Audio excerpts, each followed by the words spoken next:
Ma vi sembra mai possibile che noi stiamo così male, stiamo soffrendo, piangendo da giorni, siamo devastati da un dolore vero, soltanto, e dico soltanto, per un grande, immenso calciatore, per il più grande di tutti i tempi, e per tutti i tempi intende pure il Cannavani? Non mi sembra mai possibile.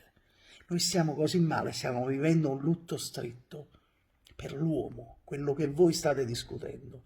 Eh sì, perché l'uomo Diego era ancora più grande, immaginate che sto dicendo, ancora più grande dell'immenso calciatore. Noi qui l'abbiamo vissuto attraverso l'esperienza diretta e quella che ci hanno raccontato. Diego era immenso, straordinario come persona. Lui era uno che faceva la beneficenza vera, quella che si fa, non si dice. Lui era uno che difendeva tutti, difendeva gli amici, difendeva i compagni di squadra, quelli che avevano meno voce in capitolo, faceva da sindacalista, cioè pretendeva più soldi per loro, quando lui poteva pure, ma che se ne fotteva Achille e fa tutte queste battaglie per i suoi compagni, diciamo, meno prestigiosi, invece lui lo faceva, andava dal presidente, andava da chi dirigeva e comandava e pretendeva che loro prendessero di più. Era leale con gli avversari, non vedete, stanno gnagnando tutto quanti, tutti lo stanno rimpiangendo perché lui con i suoi avversari riusciva ad essere onesto e leale. Lui difendeva una città che fino a prova contraria non era sua, la difendeva dagli attacchi di gente come voi, la difendeva come non abbiamo saputo fare nemmeno noi, diciamoci la verità, la difesa contro i potenti, creandosi tantissimi nemici, e sì, cose non si scordano.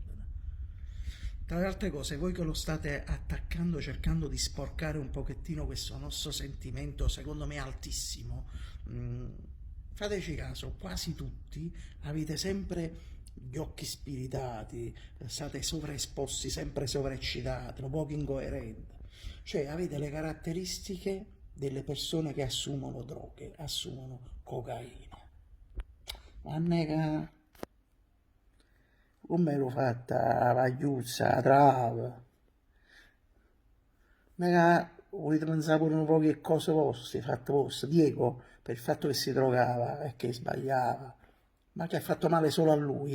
Infatti ha pagato un prezzo altissimo, l'ha pagato. Se n'è andato via a 60 anni, nel pieno della sua vita, non potendosi godere i suoi nipoti, non potendo conoscere meglio il figlio, il mio amico Diego, non potendo dare ancora tantissimo al calcio, perché lui ne sapeva più di tutti. Il calcio, lui era il calcio. Diciamo, state zitti,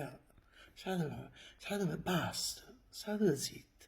Pensate ai problemi vostri, analisi di coscienza, e pensate ai vostri problemi.